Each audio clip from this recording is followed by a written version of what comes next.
Old Grumpy Hunter here. Welcome to Should You Be Hunting Alone? A Boomer Ranger Ron podcast. This year, I had the opportunity to attend the 4th ever Death by Bungee meet and greet.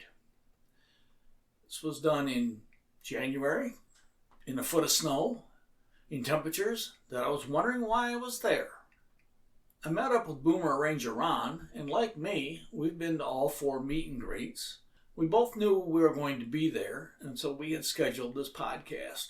We set up our stuff in the conference room of the motel, started recording, and I messed up my audio by fiddling with my computer. Using some software with a new feature that I'd never used before, and that messed things up. Without further ado, here's Boomer Ranger Ron's version of this podcast.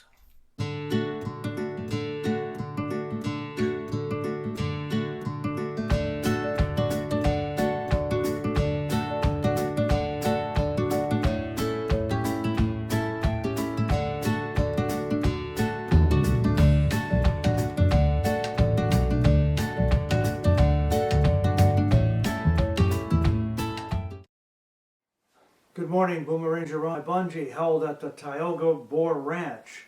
A great time was had by all, some 25 hunters from all over the country. Old Grumpy Hunter, Gary Rose, and myself, the Boomer, have attended all 4 of these, so this would be the 4th one Rich has put on, and they've all been outstanding.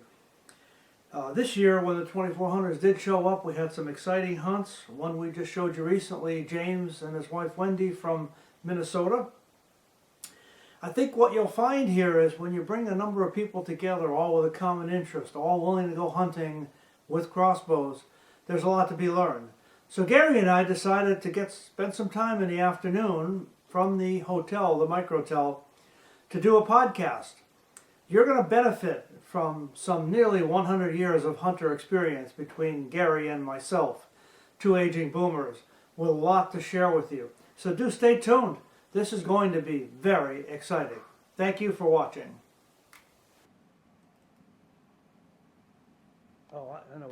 Good evening and good afternoon. This is our first series in Should You Hunt Alone, especially at an advancing age.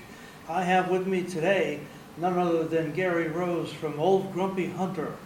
He's been a long time, lifelong hunter of multi-series, every weapon imaginable. You have also myself, Ron Lanzo, known as Boomer Ranger Ron on YouTube. The 2 of us have put our heads together today, and we're going to talk about why you should consider possibly not hunting alone with advancing age. Gary? Well, there's the increased risk of injury with no immediate help. Accidents such as falls, twisted ankles, cuts, whatever. I recently read about a guy who was in his blind and got it with a crossbow, got it down, was aiming at a deer, took the safety off, and decided to pass, hung the bow back up with the point down. Another deer came in, he went to pick up the bow and shot himself through the right knee and the left foot because he didn't put the safety back on. And then he had to get out of the blind and somehow get to help. But in fact, recently there was a doctor they found dead in his tree stand, and he had an arrow. He was shooting with a crossbow also. He had an arrow in his thigh. And my comment was, wow, if a doctor who knows how to perform quick emergency solutions couldn't put a tourniquet on and couldn't save himself, what's the average person doing out there? Exactly. That's a really good point. I just mentioned to you about the friend Dave down in Atlanta area, he has a ground blind, a very beautiful ground blind set up in a wonderful little seat that goes in front of any tree. But Dave chose to go hunting one day on his tree stand, and he said to me he didn't do a stomp test. He didn't really adequately secure the base.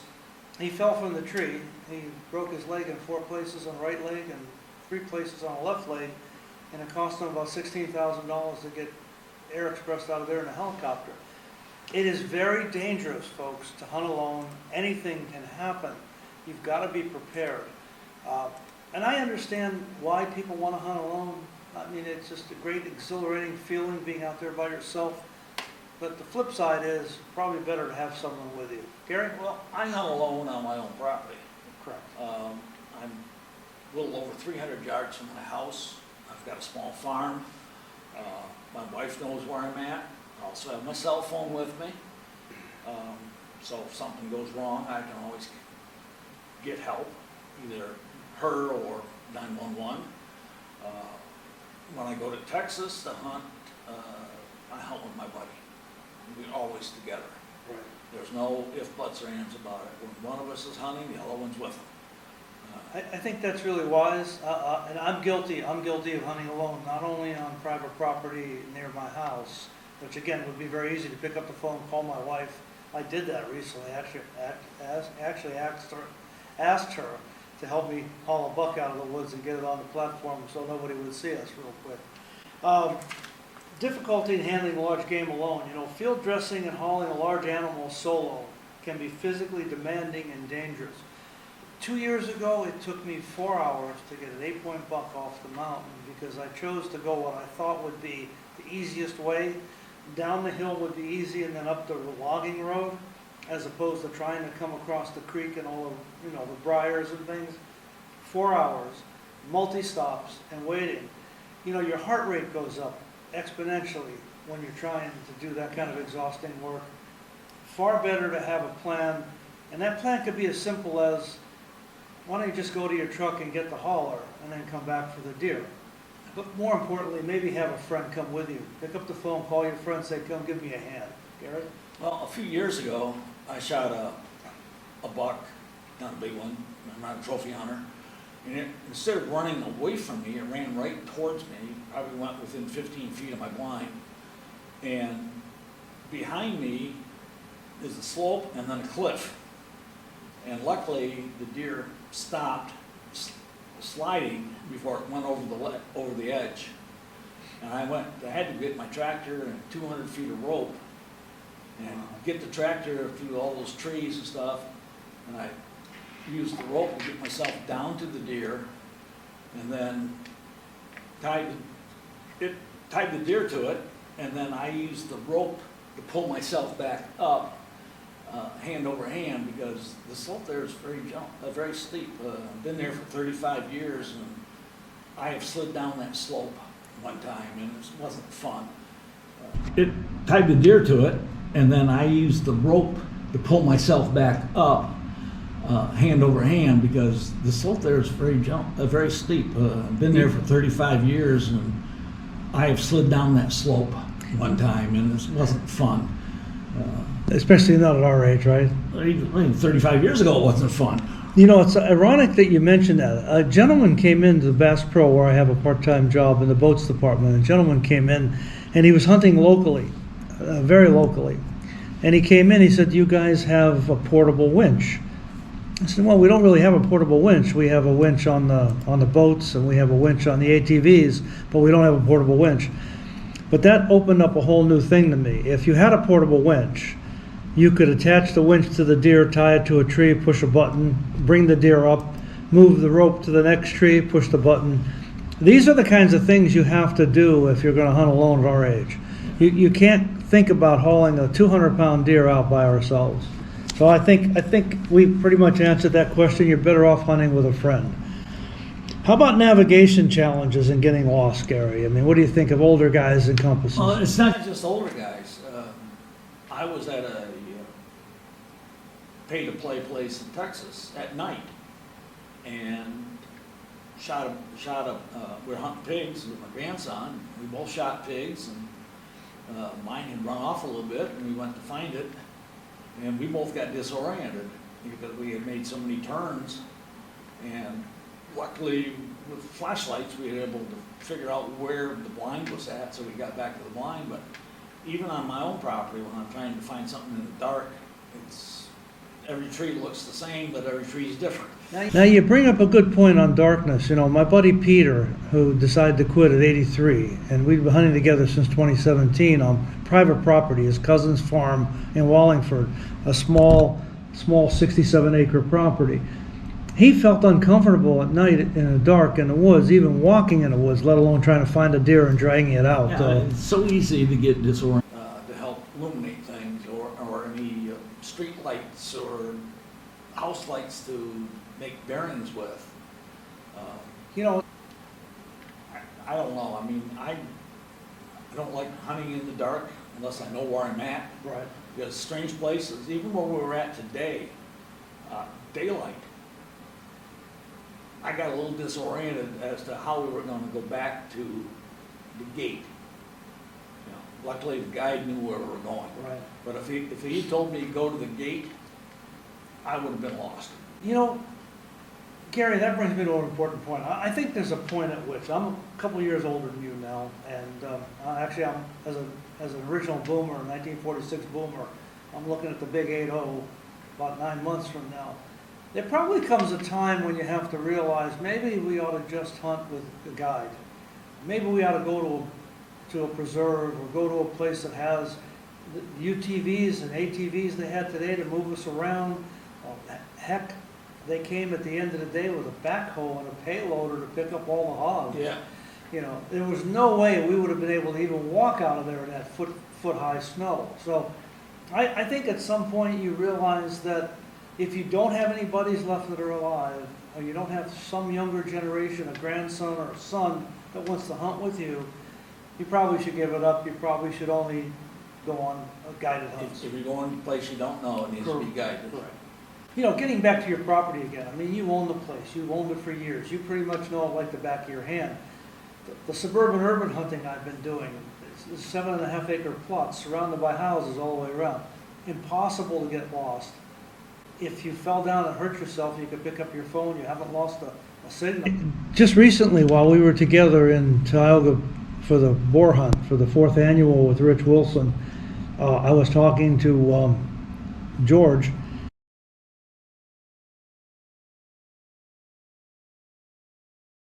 And we were talking about the Pinelands, which is as flat as can be, and it's in New Jersey. It's the largest national park, national forest area in New Jersey.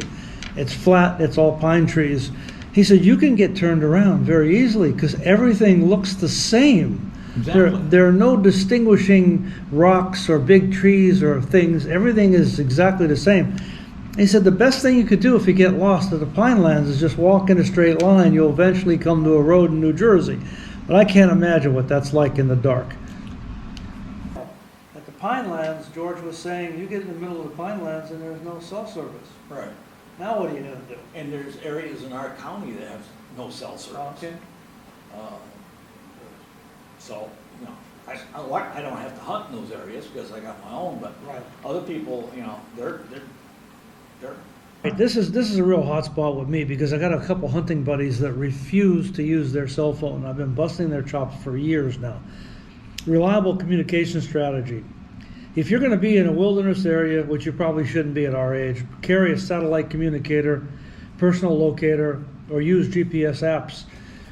Now, we just talked about the fact that Onyx Maps and HuntStand, although they work, if you get into an area where there's no Wi-Fi or no computer connection, if you haven't downloaded that map onto your phone, you really don't have a map.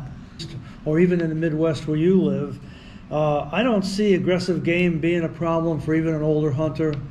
Maybe a bear encounter with cubs, but you don't see that during hunting season. well, we've got bears in our county. Yeah. I've actually had them on my property. Okay.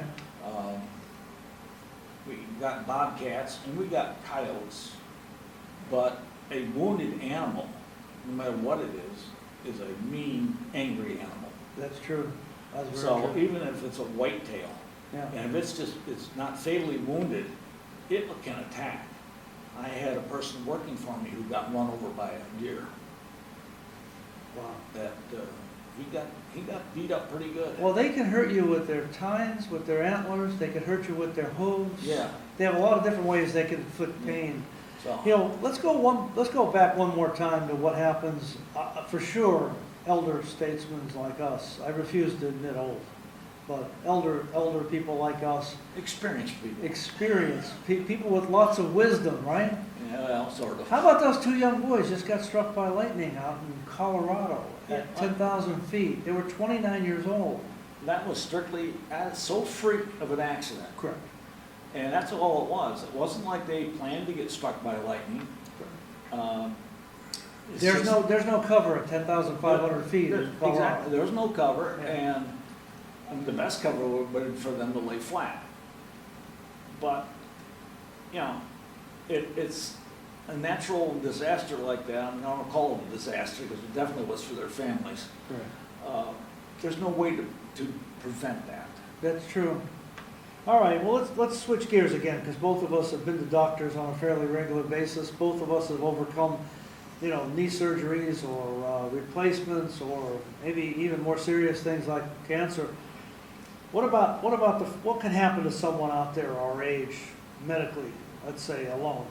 Well, you got your heart attack. Yeah. Especially when you're trying to lug a deer up a hill. Absolutely. That is, even 20 years ago, Yeah. that was strenuous for both of us. Because they're big animals and they don't want to go up that hill. They want to go down that hill. Gravity's fighting us. And so the heart attack's the biggest thing. Falling out of your tree stand. I don't hunt tree stands. I've hunted a few ladder stands, but I wasn't comfortable. They weren't mine, but they were at an outfitter's. Now that you mentioned stands, all right, I have a tree lounger that I've had for almost 40 years now. And that's the original Lazy Boy of the Sky that, I forget the owner's name who developed that down in Georgia, but the thing would actually climb up a flagpole. It was so good. And I hunted with it for many, many years successfully in Vermont without any issues. One year we had a little freezing rain, a little snow, and this thing did drop about 3 or 4 feet on the ice, and then it caught. So I never really had an accident. I try not to hunt tree stands anymore unless, we have a couple watershed properties. New Jersey has some parks that are open to hunting, and they allow you must hunt from a tree stand or an elevated platform. Regional Water Authority in Connecticut, I draw that every year. I almost hunt it maybe once or twice, but they want you to be off the ground. They don't want arrows flying unless someone's at least 8 feet off the ground. So if you're going to do that, you have to wear a safety harness, and they took it one step further. You have to have the automatic release to the ground mechanism. It's about $50. Yeah. It'll bring you right down to the ground. So, good point. Definitely, if you're hunting alone, try to avoid tree stands, because you could slip just walking up a ladder stand. Yes. Right. Yes. Even if you connect that Prusa thing. The 3 ladder stands I had hunted in, they weren't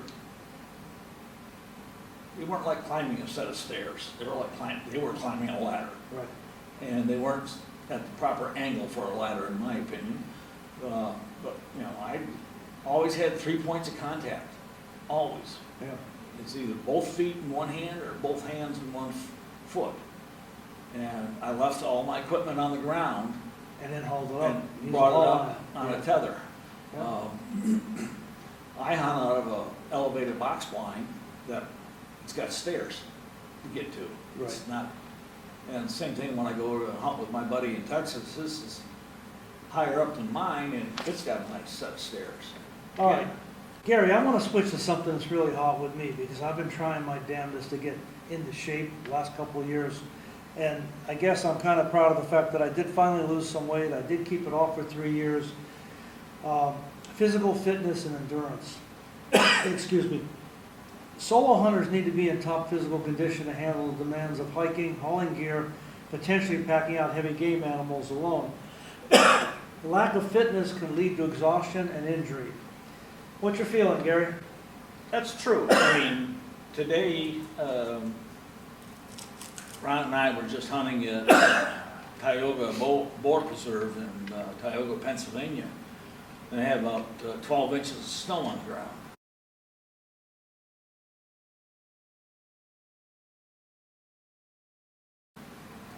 And we were walking through areas where tire tracks were, areas where there wasn't anything.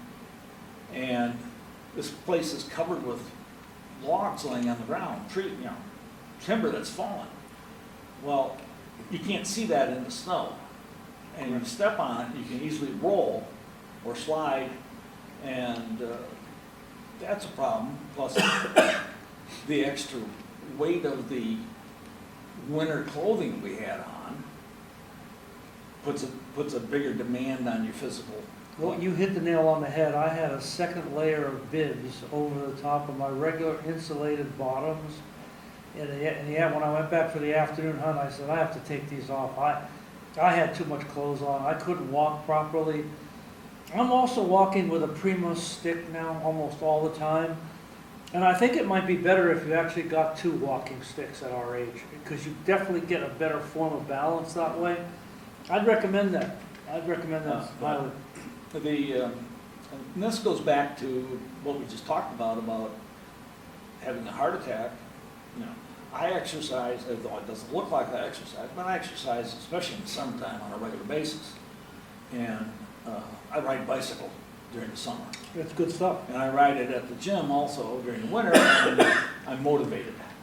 And I've also dropped a bunch of weight in the last year, which makes me easier to move around. In fact, first time in 35 years, my doctor told me I don't have to lose any more weight. So, I actually almost hit the number. My doctor wanted me to be 158, and I'm down to 160 now. So, but I notice a difference. I'm not huffing and puffing as much. My clothes fit better, and I'm walking a lot now. I'm trying to hit that 8,000 steps a day, every day. On my part-time job at work, rather than take the elevator, I take the stairs. yeah, Simple little tricks like that yeah. can help you maintain that physical fitness. I think you can fish probably regardless of what kind of condition you're in. If you're sitting at a dock or somebody Yeah. takes you in their boat, you don't have to lift anything. You can probably fish till you're 100. Doesn't matter if you're hunting with a vertical bow, compound, long bow, recurve, whatever, or a rifle or a crossbow. You've got that weight that you're not used to in everyday events. And so you got to practice. You've got to pick up stuff and carry it around the house. I noticed today that 10-point Turbo X was heavy. It's supposedly one of the lightest bows out there. But it gets heavy. But especially without I forgot to bring the strap. Yeah. The carry strap was on my M370, and I forgot to switch them. Yeah, it's awkward. It's heavy. Trying to get used to the balance. It was awkward. All right. Hunting, on the other hand, requires a lot of mental acuity, stability, and fitness. So I think what might be good is you take that backpack and go for your walk. Go for your walk downtown with your backpack on, and it's going to look silly if you're walking around with your crossbow around the city streets. All right, this is a real hot spot with me because I got a couple hunting buddies that refuse to use their cell phone. I've been busting their chops for years now. Reliable communication strategy. If you're going to be in a wilderness area, which you probably shouldn't be at our age, carry a satellite communicator, personal locator, or use GPS apps. Now, we just talked about the fact that Onyx Maps and HuntStand, although they work, if you get into an area where there's no Wi-Fi or no computer connection, if you haven't downloaded that map onto your phone, you really don't have a map. Right. And there are GPS apps for your cell phones that they don't require a cell service. And they work pretty good. I've got one on my phone. I also got a compass on my phone. Yeah, the compass, I actually like the compass on the phone. It comes natural with the iPhone. And so those help. One thing we really need to talk about is, as a hunter, we need to know our limitations. Good point, Gary. Navigation skills, stamina. You're overestimating your shot distance. I mean, Ron and I are both crossbow hunters, and I rifle hunt, and he rifle hunts, shotgun, but rifle and shotgun, right? I do rifle and shotgun and muzzleloader. Okay. Muzzleloader, which is a rifle. Yeah. When there's companies out there advertising, here's your next rifle, and they're talking about a crossbow, that gives people the wrong expectations. And I'm not going to mention the name, but that just irritated me no end when they were using that slogan. It bothered me too. In fact, The competition came out and said speed thrills, but accuracy kills. Yeah. And that's how they got even with them. And now they're in a speed race too. I think it's ridiculous to have a scope that says, when I looked at my scope today and it went from 20 yards to 70 yards,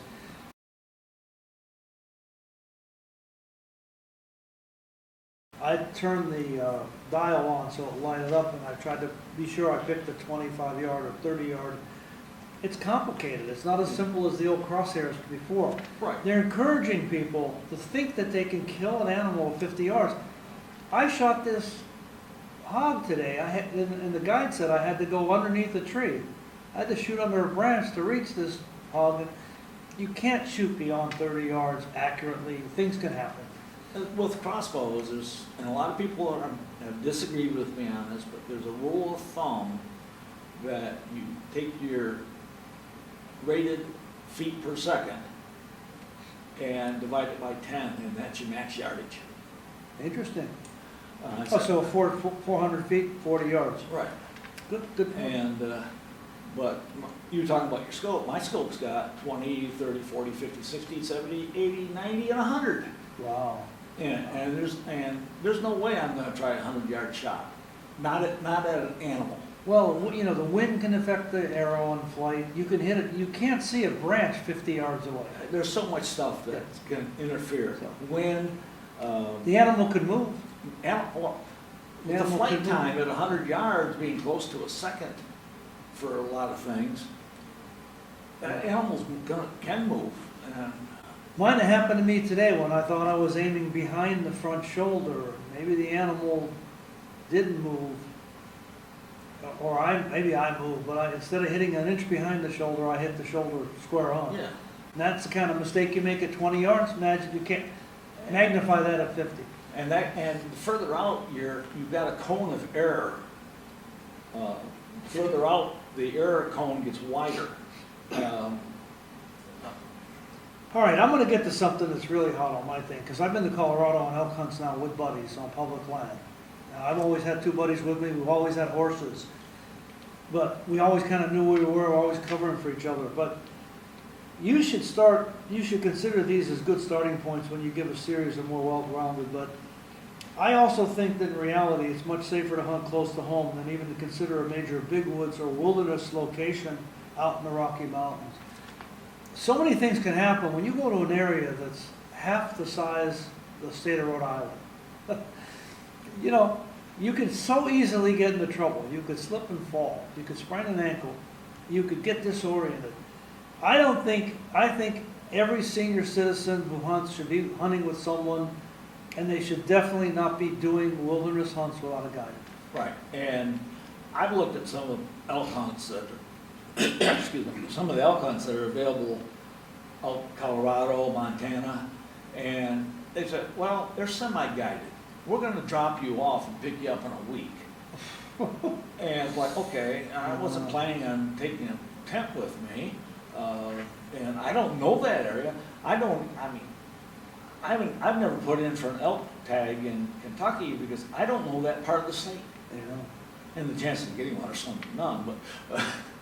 Gary, let's realize something right now.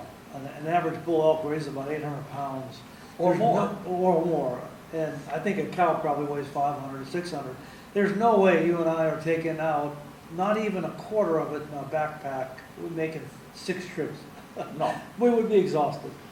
All right, so let's move on to one more thing. So now let's look at how you can hunt alone by focusing close to home and what else you must do in terms of staying safe. There are some safety benefits to hunting close to home, and we talked about that. You on your farm in Kentucky, me around the corner, and the suburban urban hunts have been fabulous. I got this idea through a friend of mine, John, who is a harvester. He's no longer a hunter; he's a harvester. State of Connecticut allows you to hunt and bait on private land for the entire coast, all Zone 11 and Zone 12. Now, the bait's limited and restricted, but it's usually corn, pumpkins, and apples. State of New Jersey, the entire state of New Jersey allows you to bait, and it could be anything. There's a guy in New Jersey that uses sweet potatoes. He picks them up pretty cheap at the farm. But you know, if you do that, if you hunt close to home and you're hunting over bait, you're not exhausting yourself. You're not walking long distances. You're going to a pre-set up blind. You're waiting for that deer to present the perfect broadside shot. You're taking my average shot in the last 3 seasons with Suburban Urban has been 15 to 17 yards. I don't think I've taken a single shot much over 20 yards. Every shot's been perfect. I've only lost 1 deer in 3 years, and I think I shot that one a bit low. But if you hit them right in the vital zones and you get the heart and both lungs, the animal runs about 25 feet. You're not going to go chasing it a long distance, and you should be able to get it to your car. So that's my point. Yeah. Gary? Well, most of my shots at home are under 25 yards. And I can feed the deer, or bait it, whatever you want to call it. And usually I watch them fall. They may run and fall, or they just, like this year's just fell over, boom, done. Sometimes you hear them crash. But I didn't lose it, but I lost it that night. I heard it crash. I actually heard it crash twice. I think it stumbled going over something, got up, and then crashed again. And I went out and I walked within probably 10 feet of it with a flashlight. Did not see it. Wow. Went out the next morning and it was already 85 degrees. And I saw this, well, that's a rock. I looked again, I said, that's not a rock. That was the deer. Wow. The way it was laying. You missed it that easily. And of course, I documented it as a harvest, but I didn't. Didn't claim it. I didn't. That happened to a friend of mine last year. He called me up to go out and help him find it. I said, I'm busy, I can't come out tomorrow morning. Well, tomorrow morning I found it quickly, the coyotes had already gotten it. Yeah, well, the coyotes hadn't got this one, but it'd been out, overnight, and it was already, I said, 80-some degrees when I found it, and it's like, okay, I'm gonna get out of the woods, and I did a necropsy on it, just to see.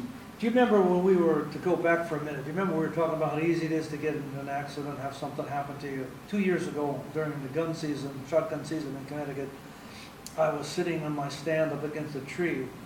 All of a sudden I noticed my lip was bleeding. And I got some pictures of it. It's ugly looking, it's nasty looking. My lip swelled up. I stopped the bleeding, but my lip swelled up. All I could think of, my wife's a registered nurse, so we talked about it afterwards. She thinks a spider bit me. Something got you, yeah. A spider bit me. Now, these are the things that can happen when you hunt alone. Right. You just don't know. All right, we pretty much beat up the safety harness and why you shouldn't hunt from a tree stand, that sort of stuff. We talked about the gentleman from Georgia that fell, it was real serious. Emergency preparedness. Encourage solo hunters to keep their phones In a pocket. in their pocket and know how to use it. And don't put it in your backpack, and the backpack's tied to a tree stand, and you fall out of the tree stand. Correct. I read a few years ago, different hunter, his tree stand fell on him. Wow. And he was like a half a mile from his truck. Nobody knew where he was at. He had no cell service, Wow. and he actually crawled. He broke both legs, some other parts. And he was in the hospital for a while. He actually had to crawl to the truck, and because it was so late, his father was looking for him. And his wife wasn't, but his father was. And I think his wife is the one that called his father. And, They say if you are going to hunt alone, you should let everybody you know, your significant other, know exactly where you're going to be. Don't deviate and go to another spot without telling them. Right. If you carry your phone with you, at least you could text them and say, "Hey, dear, I'm leaving this spot and I'm going over to Wilson Road." Now, I've got an app on my phone that tracks me. And my wife and actually my one daughter always knows where I'm at. They know I'm sitting in this room right here. Yeah. My wife did that yesterday. She knew I was on Route 17 coming up here. So, and I know where my daughter. It's called Find Your Friends, I think. Well, I use mine's Life 360. Life 360, that's the other one, yeah. And, Those are two good ones. You should definitely consider that, regardless of where you're hunting, even if you hunt with a friend, you should consider one of those apps so people can track you. yeah. What did we miss today, Gary? Warm weather. Warm weather? Oh, God, was it cold today. And speaking of that, Let's talk about cold weather. Let's talk about the impact of what could have happened today if we were alone. if we hadn't prepared for cold weather, Yeah. my toes got cold and I had 2 pairs of socks on, and one pair is alpaca hair, which is howl, natural insulator. Right. But I also had bib over, I got long johns on right now still. I have bib overalls on. I got a 3-in-1 jacket, so it's 2 layers, it's layered, and whole head cover and a hat, gloves with hand warmers. And you still got cold. Well, it was 6 degrees when we went out this morning, and it might have warmed up to 12 degrees this afternoon. Yeah. The wind fortunately wasn't severe. No, luckily there was no wind in the morning. If the wind had been strong, and I asked for a blind, and the couple that was with us thanked me, because they would not have lasted. No. They would not have lasted 4 hours out in the wilderness. And it was brutally cold out there today. All the cameras acted up, all the batteries failed. Everybody out there had battery problems, Yeah. including yours truly and Ron. Well, mine never happened to me before. These hearing aids, these Bluetooth-enabled hearing aids, usually last till 8 o'clock at night. They were gone by 9 o'clock this morning. Both of them were dead. So, and it took almost all afternoon to charge them back up again. But yeah, I tell you what, you should not go out there. We could have gotten frostbite. Easily. And I should have worn a baklava. Yeah. I had a couple of them in my bag. I should have taken the time to put the face covering on, because you could easily get frostbite. Now, my toes, I had old LL Bean felt lined boots, which are incredibly warm. 2 pairs of socks, a Thermax liner and a wool sock. And my toes got cold. I took my boots off and I put hand warmers in the bottom of my feet. Yeah. But that's how cold it was, yes. And, If you got lost in this weather today, you're in big trouble. oh yeah. Big trouble. Because it would have been nearly impossible to start a fire with 12 inches of snow on the ground.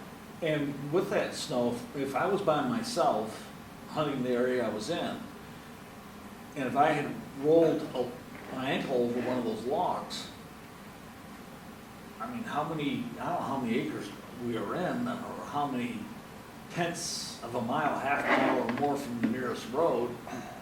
Cell phone coverage wasn't all that great out there either. We were probably at least 500 yards away from the gate, I'm thinking, Yeah. right? I mean, and that wasn't easy to navigate terrain. No. And so,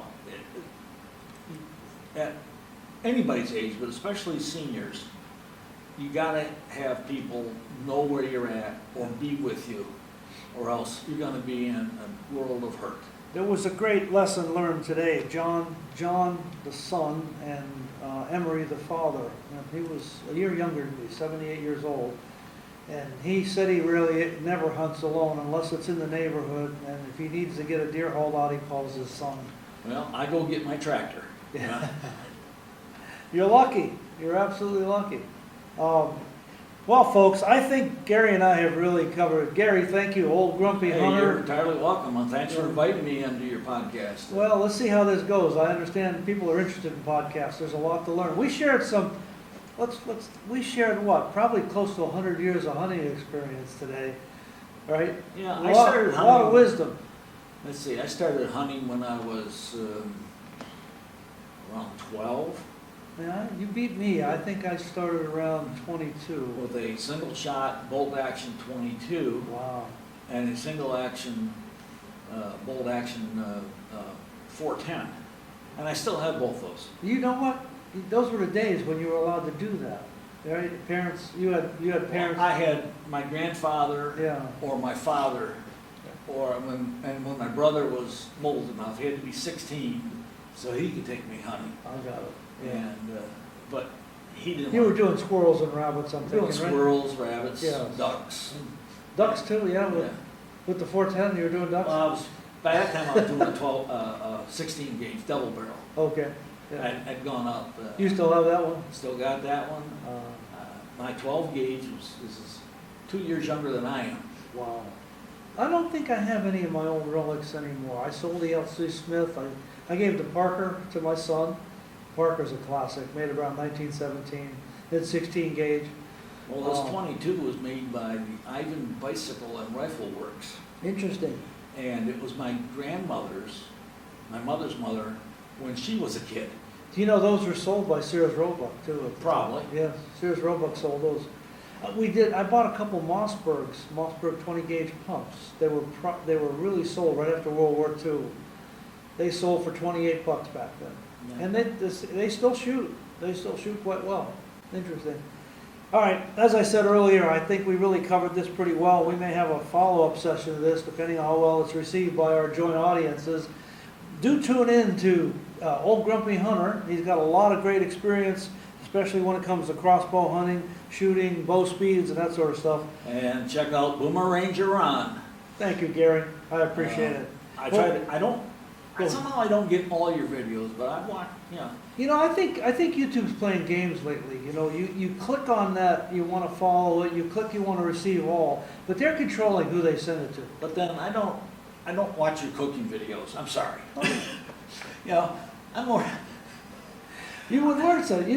Did you watch my What Wines to Pair with Wild Game? No. Oh, that was a good And one. that's because I don't drink anymore.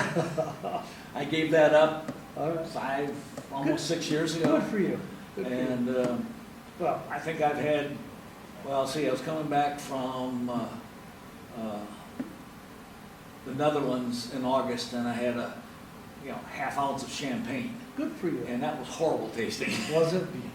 And Well, you know, Gary, I may have to, I love cooking. I have so much fun with it. We made 70 pounds of sausage between the boar meat and the venison meat, three of us. Jim Martinelli, the sausage man, and my buddy John, the harvester. He supplied 33 pounds of venison that he shot on the 200-pound deer. So, I don't know, but my next big thing to probably videotape will be the venison Wellington. But nobody will go through the trouble to make venison Wellington. well, I'm going to be making bacon.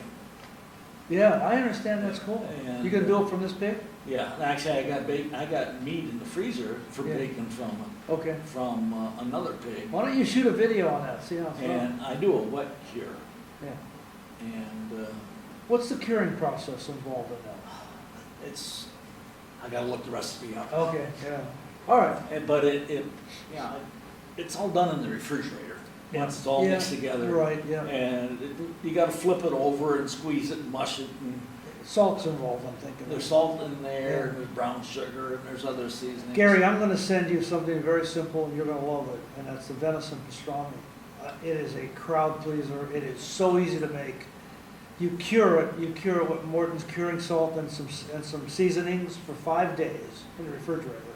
Then you dry it, wash it off, get all the salt out you can, pat it down.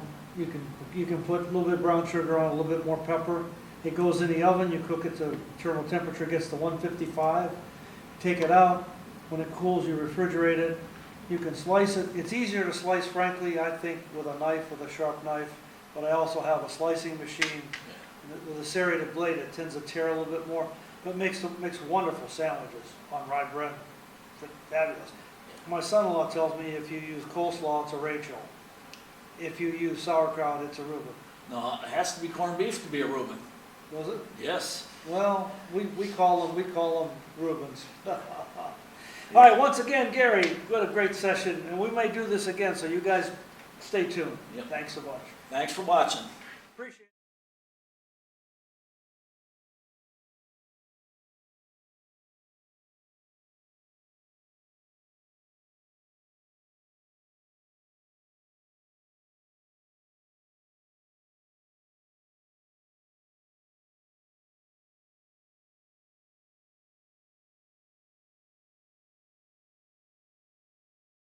Thank you for watching this Old Grumpy Hunter production.